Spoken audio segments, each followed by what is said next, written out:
Thank you, Moses. It's the third time now that this conference takes place, and I'm very happy to be here on stage with such an important topic, which is actually about investor readiness of startups. How can they attract investment? So I think that is one of the topics that is most important for most entrepreneurs, and then of course also for the investors themselves. And apart from how to get the investment, it is how to get to new markets. So I'm happy to introduce to you such distinguished speakers as Wadzi. Wadzi, my sister, can I ask you to the stage? She's coming in 3 minutes. Well, then I start with Romy. Would you come to the stage, please? And Jeff? Jeff, where's Jeff? Jeff. Yeah, good to have you here. Bruno? Bruno's also there. Take a seat, please. You'll have the chance to introduce yourself. And we get the chance to talk about this important topic. Wadzi, you're there. Good to have you here.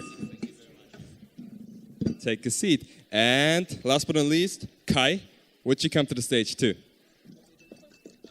Thank you, Kai. So, the question of today's panel is, how do young entrepreneurs attract new investors and expand to new markets? And we are happy that we have experts on stage coming from different sectors. And I would like to start with Wadzi, just to give a little introduction of who you are and what you do and why you sit on this panel, and maybe what you want to share with the audience during the hour we have. My name is Wadzi Matsikatai.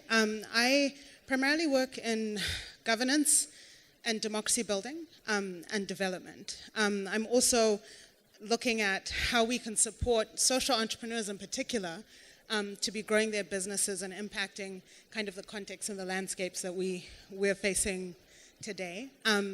One of the things that I've been thinking about with relation to this topic, right, is kind of how we flip it. I think we've really spent the day discussing how entrepreneurs can better position themselves to be more attractive to investors, to better respond to challenges in their contexts. But we really haven't flipped the question to ask how our policymakers can facilitate that kind of growth and development for entrepreneurs.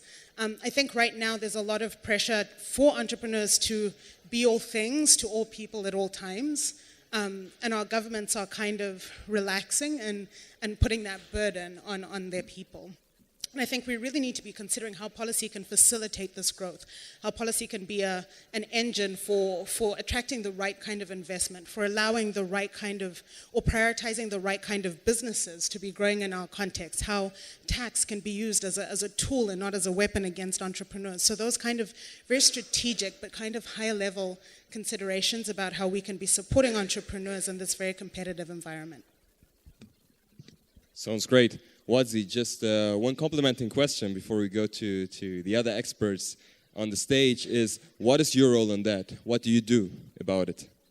So I am working to find innovative solutions to Africa's governance challenges. And what that means is I'm really looking for kind of those grassroots examples of how young Africans have disrupted the political space and how we can learn from those experiences across the continent and replicate those models. So it does include a little bit of technology, but it's really focused on how do we get power to the people and remember that our political systems are supposed to serve the people, right? We're electing representatives to serve us, and we are not supposed to be at their mercy. And so trying to identify young, innovative and dynamic people who are really kind of shaking up that space and how we can learn from them, support them, and help others to be like them. Okay, thank you for that. We'll come back to that, Wadzi. Romy, I'd like to ask you, regarding the question that we have, what's your role in all that? You're working with eBay. So before I got to meet you, I didn't know that eBay is active even in Africa and in the startup world. So could you maybe explain to the audience what your role is in all that? Sure. eBay, of course, is the bigger marketplace, and we really understand us as enabling a people business that is powered by technology, but really through e-commerce, giving everyone access to the global market. So that's kind of the foundation. My key role is in business development for eBay in general, especially in the German business. But we also have a couple of projects with our cross-border trade team, with specifically to support Africa. So a couple of years ago, we signed an agreement with the ITC. And have just prolonged that. So we had a team, a delegation over, I think, in Kenya in April this year to really strengthen the partnership and working with a lot of other partners that we also partner with in Europe to really facilitate and enable people to, and businesses to do business international. So that's one thing. And on the other hand, we also, so our founder, Pierre Medior, he is a big philanthropist. So he really believes in people and as such also funds the startup program. So we have our own startup program that is focused on idea and early stage businesses, specifically trying to support people and businesses with from underserved communities. And we've just relaunched the 2018 edition, so that's my connection to startups.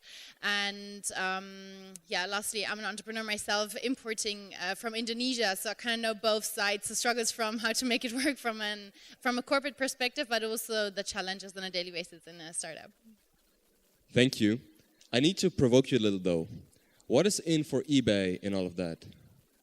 Yeah, as I said, so Pierre, and this is really what focuses or what that shapes our culture, is about supporting entrepreneurs, because e-commerce is just a tool, but at the end of the day it's about creating a more sustainable form of business, an economy that works in the long run, that idea of a circular economy where everyone can participate, and only then if it's a win-win-win situation it works, and we see ourselves as the facilitators in that game. Thank you so much. We also have some men on stage. So, Jeff, some 3, 4. You work with Plug and Play, and you're also active in the scene. And could you introduce yourself also to the audience and tell us about what you are doing? Sure. So I'm Jeff here, and I'm from the Bay Area. Been in the European startup community for several years, both in the operational side and Plug and Play. We're one of the global accelerators here, and Plug and Play. We're one of the big accelerators worldwide. So the focus is on trying to help startups scale from, say, Silicon Valley globally. And the second angle is, we focus on corporate innovation, meaning kind of helping, say, slower-moving corporates with their corporate innovation, tech scouting efforts. Sorry, it's the refer. And so, I guess my road to kind of get into startups was kind of more random, really. I just kind of fell into this world. It's hard for me to say that I have a particular focus on emerging markets or any focus area like that. It's more kind of where are the opportunities and how can we kind of build bridges. You say where the opportunities are, so I think most entrepreneurs try to do that. Still, we have some like Wadzi and me have just a heart for Africa, and because we're somewhere from there somehow. But still, I'm asking, if you talk about opportunities, do you see certain and special opportunities, especially on the African continent, that you wouldn't find on other continents or other places? Yeah, my knowledge of there isn't that great, but I remember watching this YouTube video called Cowboy Capitalists, and I think there's a lot of these kinds of videos. Maybe you've seen it. It shows like these Americans who have these UN contracts to transport goods kind of just across the continent essentially, right? And kind of the things that we take for granted here could be, we don't have the infrastructure for, and that's a business opportunity for, say, somebody to build tech around it. I think, though, when I see certain kinds of business models that are highly successful, let's say in certain markets. When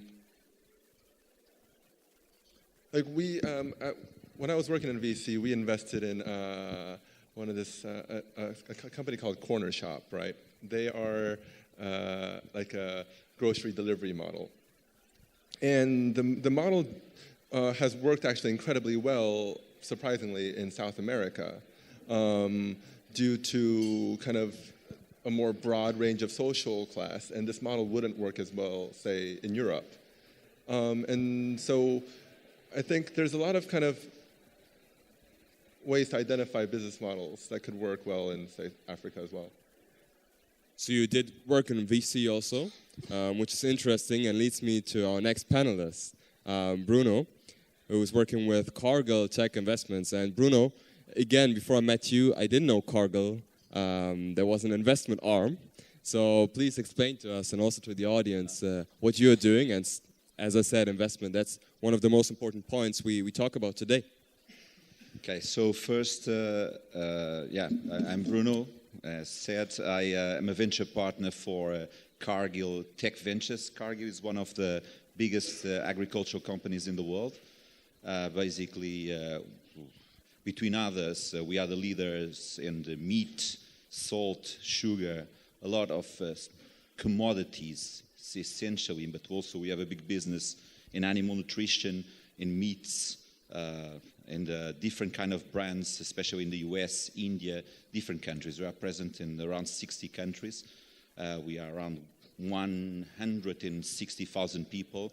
And I think currently Cargill is the biggest private company in the world, one of the biggest, or the three biggest private companies in the world. It's owned by a family in the US and is around 153 years old.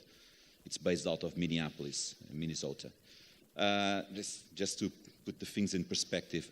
What I do, Cargill created an investment technology arm that just recently, of course, to accelerate digitalization and to accelerate all the processes related with technology. And we invest in behalf of Cargill in startups or in companies at every stage that fit our strategic needs in the company.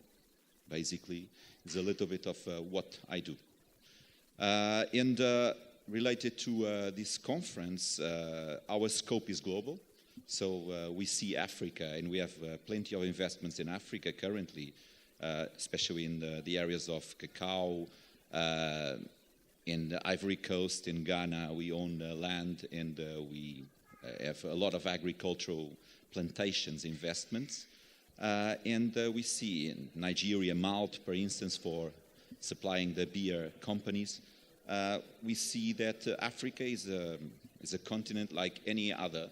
So if we find good opportunities, why not investing to enhance our businesses also there, or taking startups that we find somewhere else to Africa and creating that opportunity of business for others.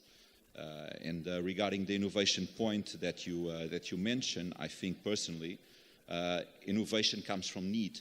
And in Africa, there's a lot of need of that innovation because the supply chain routes, either rivers, either ports, either infrastructures are not there. So the innovation will come, I think, even quicker at this moment in time than other places, like payment systems, like you name it.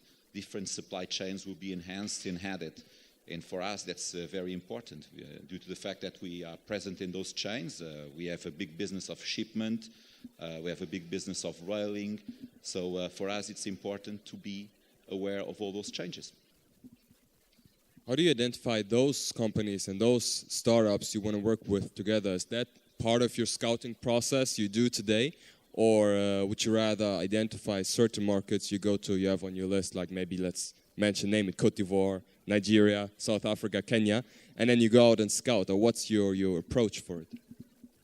We are market agnostic, so we work globally. It doesn't matter. Of course, there are markets that have its limitations due to conflicts that are existing into international commerce norms. Being an American-based company, we would not be working with a startup that would be based in Iran, for instance, currently, but that's normal due to the existing norms in the world. But basically, all the other markets are enriched, and for instance, we have projects at the moment that in Nigeria that we're trying to bring to Kenya, or we have projects in the US that we're trying to bring to Eastern Europe. So it depends on the fit. So we basically work on a strategic fit. That's why we scout ourselves. We was talking before with Jeff. We sponsor a concurrent program to his. We sponsor Techstars in the US, a program called Farm to Fork in Minneapolis. But we use other means also of scouting our investments. And we like to scout ourselves, and because the strategic fit on our business sometimes is very complex, and you need to understand the business before doing that scouting and trying to do what we call a pilot or a proof of concept. That's why also we work with green tech sometimes in collaboration, and to understand if there is a fit to our needs, because we would not invest if there would not be a fit in our needs presently. It's our policy. You mentioned one very interesting point. You mentioned you go with a certain venture from Nigeria to Kenya. Since the topic today is also market expansion, we'll come back to that if you allow me to later on. After we heard from Kai, who's working at the only Flensburg, inter alia, I'd say, because you're doing a lot of things, I think most of us know. Could you please just give us a sense of what you're doing and why you think for a professor at a German university it is important to deal with investor readiness of startups and market expansion for startups in Africa? We are doing a lot of things in Africa, currently with South Africa, Namibia, Cameroon, Kenya. And, we have running a Center for Business and Technology in Africa in cooperation also with the German African Business Association. So this is running a long time. But why we are interested in this kind of Africa? It's, if you know Flensburg, we have a very vibrant entrepreneurship scene, but that is mostly first locally. We have also scene of wind energy, just bringing up the renewable energies within Germany. And the interesting point is also at one point when the market at your home or when you are growing is where to go. It's always easy to go markets where you know where it's the same culture, where it's easy, because you understand it. It's much more difficult for startups or other companies which did not have a big experience to go to markets where they didn't really know about how to enter the market, how is the market, what are the behavior of the markets, how to deal. So what we try is in Flensburg to encourage students, even by teaching in groups of engineers, students of business administration and African incomings together on projects of German companies who want to start up business in Africa. Even on small scale, projects can be just exporting, can be make a small subsidiary. The second thing where we are interested and where we are working with European Union as well as federal government of Germany is to work together with universities in Africa to scale up the skills, like set up master programs for studies in renewable energy or in energy consumption reduction, so that also the technical needs for companies are better fulfilled maybe than it's now, because as I know, a lot of companies, they need a special level of technicians that are able to run machines or goods they want to sell. Otherwise, it becomes too expensive always to bring people from USA, from Germany, Europe, or wherever to repair or to make machines run again. And that's not on the easy level. It's on a more middle or high scale level. And that's where we are mostly working on. So actually you mentioned the point of maintenance, and I need to go back to Bruno. I can imagine that in this field, that might be a strategic field for you as well. Are there any startups in this regard you work with when it comes to maintenance, local maintenance? It's a spontaneous question, so if you have one startup you work with, feel free to tell us. If there isn't, then No. if you don't have one in your pocket, then you don't need to. The field of industrial and safety is one of the areas where we focus in our scouting. We have more than 300 factories around the world. We have a workforce, blue collar and a white collar workforce, but we have a policy of zero accidents in terms of safety. As you can imagine, we in supply chain, in shipping, and in barging, in training, there's a lot of movement parts, and in IT also. So we try to keep the accidents and try to keep the toll of accidents to zero. All our management meetings open with accidents in safety instead of opening with figures and numbers of turnover of sales. So it's very important for us. It's connected with our industrial part. So it's a very important field. And yes, we are looking, and yes, we have, the moment I'm working with startups from different countries in that area, from India, from Denmark, from Portugal, from the US. So we are testing different options here. But no startup from Africa so far? No, in this field I don't have any in this field from Africa. If there is any, I would happy to talk with. Yeah, please raise your hand if there's any startup working in industry, maintenance, coming from, let's say, Guinea, since that is my favorite country. No, none? Okay. We'll work on that. Okay. We'll work on that. Happy to do that. Romy, let us get back to let's say our female side. I'm on your side. So we heard now about Kai, what he said, like education actually is one focal point also when it comes to the entrepreneurial scene. What are your experience you made on this when it came to eBay and your projects? And maybe also roll out or point out once again in which countries you went, because I think it's very important to mention that since we talk about a continent, and what experience you made in this particular country when it came to the level of talent, I wouldn't say talent, but education you could find, and was it enough for you to make the next step, or did you work on that? Yeah, so I think the most activities happened in Kenya so far. I mean, the program is only a couple of years old and started with a pilot, and it's now being evolved and launching in more countries. But I think that education is a key factor, and this is really where we want to chime in. So when it comes to e-commerce, to the more like established startups who already have a product that they can sell, where we support is like through video training on a regular basis, really to understand how do you run a marketplace, how do you place your listings, how do you make the most out of international selling, and really, supporting the whole onboarding journey and getting your foot into the e-commerce world. That is a key part, especially for those who already have a product to sell.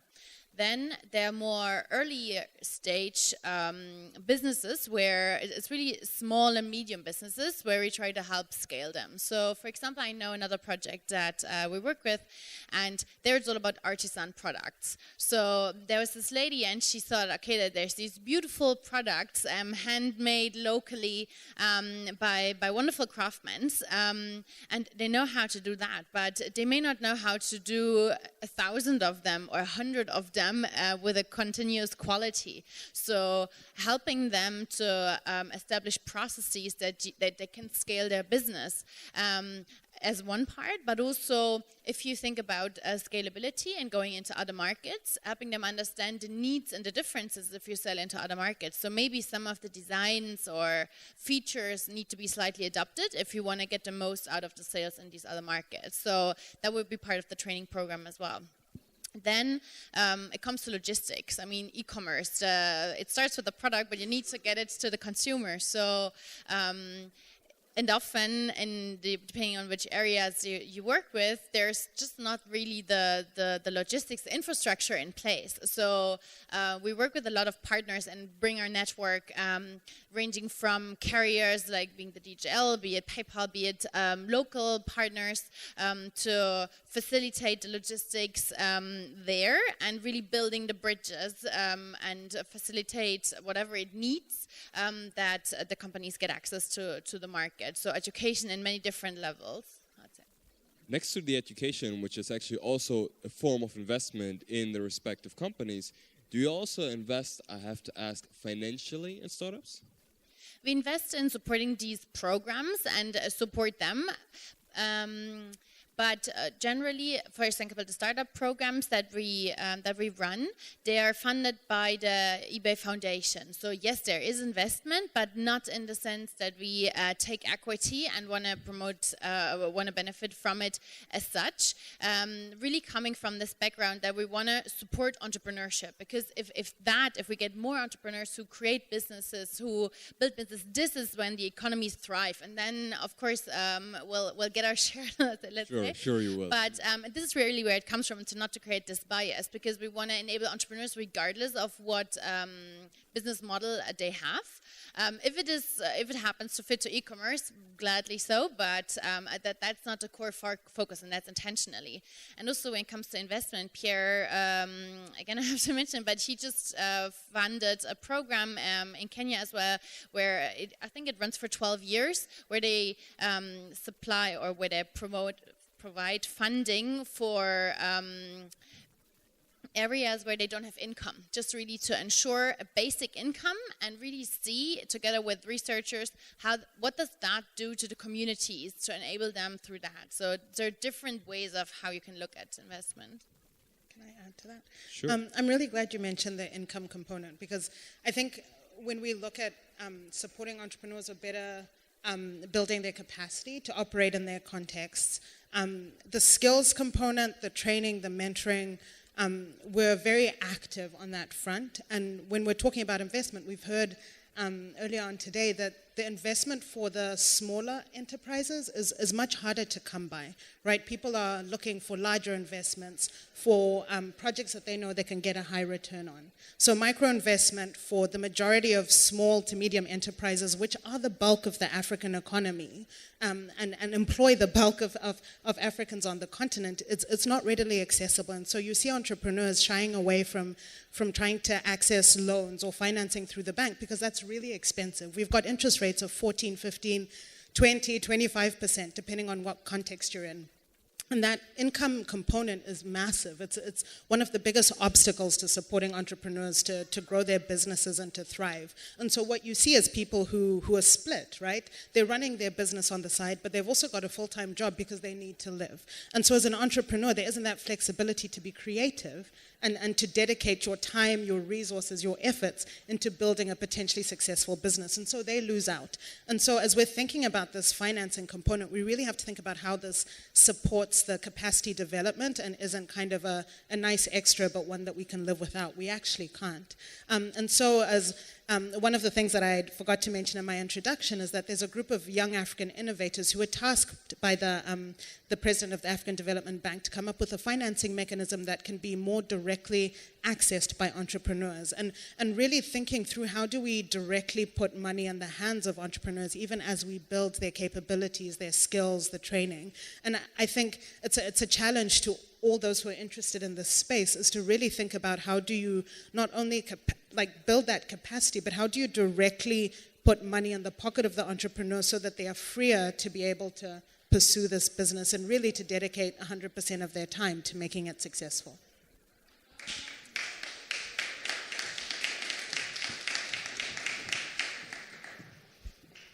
I think that is one very important point you mentioned, to dedicate 100% of the time also for the business. Because what I can imagine, a quick yes or no would be enough, Bruno, in that regard. When it comes to investing in a company, I think you would never invest in a company on a half-time entrepreneur, wouldn't you? There's not a quick yes or no. Then please go ahead. There's not a quick yes or no. It depends on the project. It depends. There's a depend answer. So there's a depend on the analysis. But it's better to have a full-time entrepreneur than to have a half-time entrepreneur. But if the idea is good, if the project is good, maybe it's growing into a full-time from half-time. You never know. So it's kind of it depends. It depends also on the person in the profile. Okay, thank you. Just to add to that, it's really like when you think, with an investor's mind, it's partially, of course, it does play a role, the business model, but to a much larger extent, it's about the entrepreneur. Like you invest in the people, and if he only, for whatever lifestyle reasons, has 50% of his time to dedicate to the business, that's one thing. But if you see he's really dedicated and taken on so many struggles to build that, that's the mindset that you need for an entrepreneur to build a successful business. So that is a key component, not so much the quantity of the time. I mean, I think I rarely see, though, where part-time entrepreneurs or, kind of entrepreneurs without teams get funded. I mean, it is a lot of the investing is based on trust, right? I mean, it isn't exactly based on a particular skill set or a particular product even. But in the end, I think an investor has to be comfortable that you are making a long-term commitment to it, and that you won't fall out of this to go do something else. And if it's only part-time, then if it's not your life, then it's hard to convince them otherwise that it's your lifelong commitment. So what were your experiences when working with also especially African startups? Mm-hmm. I think you also had contact or interactions when it came to investors, investing in them. So what were the main reasons for them to not invest, and what were the reasons to invest, just on the level of when it comes to the personality also maybe of the entrepreneur and the setup of the team? That would be one very interesting point for us. So we've actually never worked with African entrepreneurs in either of my capacities. Although there's a lot of kind of desire for investors to diversify. And honestly, I get emails from people saying, hey, could you refer a good blank entrepreneur, insert race or gender or something there, right? Because there is, just for social or just kind of maybe even public, image reasons, that alone is kind of an incentive for investors to want to diversify. And maybe that's not really the right reason, to be honest. But I think that can get people in the door. But with that being said, we haven't invested over there because, I mean, I honestly wouldn't even know where to start. I mean, most investors only invest in areas where they're comfortable. With the abundance of ideas and companies out there, and since it's only really based on trust, why would you take the risk if you were already a successful, say, Swedish investor, to invest in an area where you have no idea where to go? Sorry, I'm going to be talking a lot. I apologize. Go ahead, Wadzi. I think that's a great point, in that why would someone invest where they're not comfortable? And again, this goes back to the conversation about African investors investing in their own continent, right? We spend a lot of time, when we're talking about investment, we're talking about how do we attract outside investment, how do we, my favorite phrase from Zimbabwe is open for business, right? To everybody else but the Zimbabweans. And the question is, how do we encourage or incentivize people who've been successful in our local economies to reinvest in that economy to other people who could potentially be successful? And so I think, for example, the Cargill model of finding entrepreneurs that are doing something that benefits the Cargill business, right? So it's not just, okay, we're giving people money, let's see what they do. It's really a strategic investment into the growth of the company. How do we incentivize that for African entrepreneurs, right? How do we create a system where there's benefit for them and keeping their money in the country and keeping their money at home? Wadzi, I'd like to pass the word to Kai, because I think Kai did some research, especially on that topic, so maybe you can enlighten us a little. Well, when I hear your words, it's exactly what I know about Green Tech Capital Partners, what they have already spoken here today, and I know them very from the grown up. and to have an idea of finding companies and also to find what is missing, what kind of, maybe they are not really able to make a strategic business plan, even they are brilliant technicians or they are brilliant programmers for informatics, but how to find a market, how to find the right price, all this kind of things what you must learn when you are at a new entrepreneur. And then to find investors that are willing to give money, to collect money from the US, from Europe, from maybe China, I don't know, and to get into this company and say about, okay, when the company grows, when we are successful, and when that is a payment, then at an end, we have shares of this company, a part, never so much shares that you are responsible for the company. That must be always within the company to have the owners in, to let them responsible, not to let them out so, oh, there is anybody who helped me, like Papa helped me, when it's get critical. But if it's successful, the share value will grow, and that is a benefit of an investor. And when he trusts that someone can collect information or has enough information about the target market in Africa, if it's West Africa, if it's East Africa, it doesn't matter. If you know that the investor has information about stability, we often in Europe underestimate stability in African markets. I just think of Senegal, the last elections when a lot of people think maybe, oh, well, what will happen? And nothing happened. It works well. And a lot of people are surprised that this works.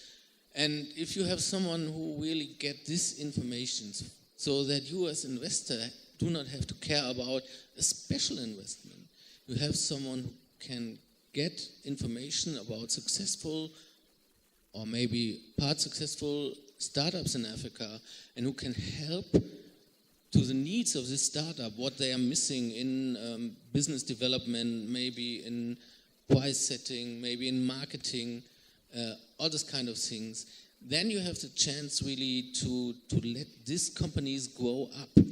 And that is, for me, a very interesting approach to invest into the chances of Africa. Do not forget that they are in meaning of payment systems, leapfrogging Europe, where I like to tell that Germany is one of the least developed countries, which leads to digital payment. That is true, Kai. Since time's running, I'd like to give you the chance also to ask questions to the panelists we have here on stage. So those who are interested, please just raise your hand. You'll get a microphone from me. Yeah, first row. You get my mic.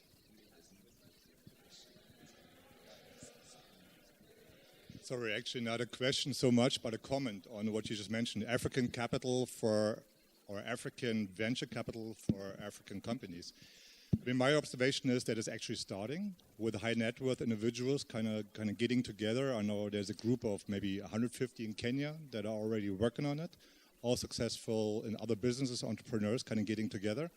But I think part of it is that you have to create ecosystems, where the word is out on tech, because a lot of people are still in trade and, in different things. So I think the word needs to be out that there's actually really tech on the ground. So creating ecosystems locally is extremely important. And when you look at Kenya, with the iHub, for example, having a critical function to kind of bring the word out, is something that's very positive, but I think needs to be promoted. My observation, however, is that on the long run, you also need, even up to pension fund money, institutional money kind of coming into the game. And you might be waiting for a long time there, because there's a systemic shift in institutional money in Africa, which still has a long way to go. So you need to kind of bridge it. And a lot of times, you have international investors also with a different mindset, being very diversified and seeing a lot of different things. And distribution is important, and best practice is important as well. So you need to kind of grab on this as well. Thanks for the comment. One question from the audience? Sorry, while we're looking for a question, can I just respond to that comment? I mean, I think you're highlighting really good transitions, and it's important to to be able to learn from what people are doing in Kenya, for example, or Tony Olumide in Nigeria. But I think, again, that's where the government comes in as a facilitator. At the moment, particularly with the startup environment, the government isn't quite there yet, right? They still see it as a challenge to their dominance in the space, whatever that means. And it's not really a partnership where the government is actively looking at how startups can solve their challenges, right? So how can startups digitize data collection for government institutions? How can startups help, make starting a business easier, right? How do we digitize some of the basic public service operations? So Kenya's been moving in that direction as well, but again, we're not learning from each other quickly enough. And I think this is where potentially startups, if we better organize ourselves and make this case to our governments, there might be a chance to have that conversation, right? It needs to be, there needs to be a mindset shift on that perspective as well, because we tend to wait to see, okay, how will our government help us? How will our government institute policies that are to our benefit, as opposed to saying, okay, these are our priorities as startups. This is what we need the government to do in order to make our lives easier, and this is the value add that we can provide for their operations, and having that be a dynamic conversation. Thanks, Wadzi. Again, the question, in the back, the gentleman. Yeah. Would you mind to stand up maybe, so that we can also see you? Thank you. Yeah. So I have a question which is slightly off topic, if I may. That is not good. But I think it's related also to what you guys are talking about. So earlier in the previous session, we were talking about, technologies and stuff. But one of the key issues which I didn't hear in this discussion is sort of like a reflection on some of the ethical implications and the societal implications of some of the technologies that we're talking about, the big data, artificial intelligence, and all these kinds of new technologies that are coming up.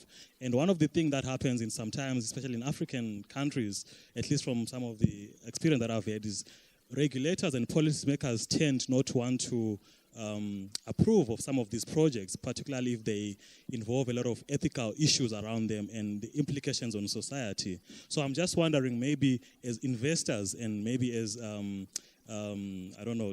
VCs and all that kind of stuff, what role, if any, besides just giving startups money to start up their business, what role, if any, do you have to play in conscientizing or in assisting startup companies to actually take a step back and reflect on some of the ethical implications of their technologies that they plan to market or to implement in African countries? Okay, thank you for the question.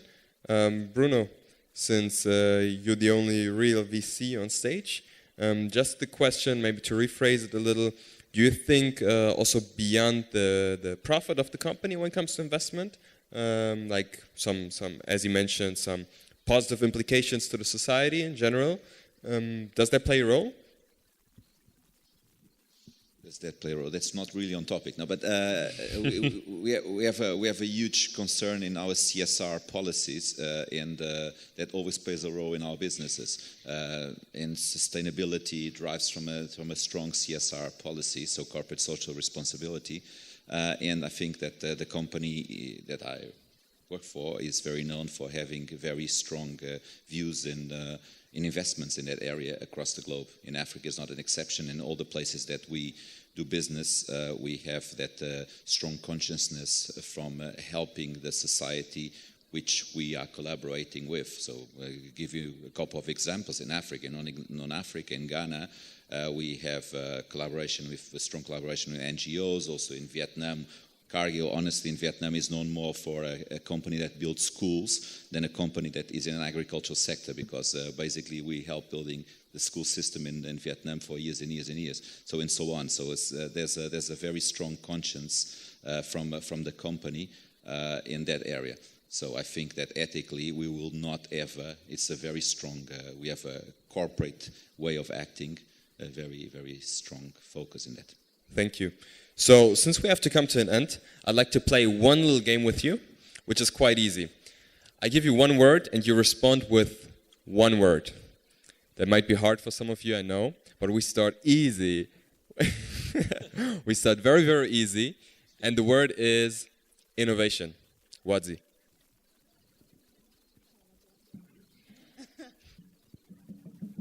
Creativity. Thank you. Needed. Overused. That's worth a round of applause, isn't it? Bruno. Challenge. Use driven. Okay, good. We have 3 rounds. It'll be a bit harder now. No, we start with you, Wadzi. So the word is Lagos. Busy. It's Lagos. Visit. Opportunity. I just took my word off. Devil opportunity.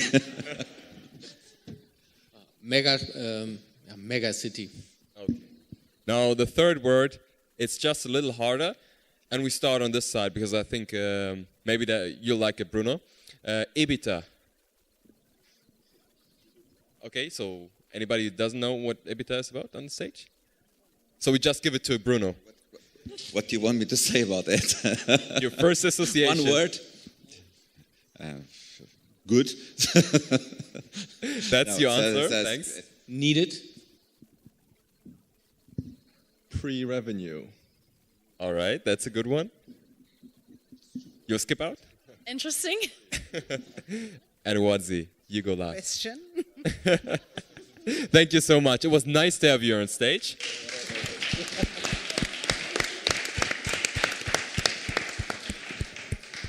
And I think we can continue the discussion during a drink outside. Oh, no, not. We shouldn't. There is one very, very distinguished speaker after our session. So I'll pass to Moses first. And then Moses, I think you'll go on. Thank you for giving us the opportunity. Thank you very much.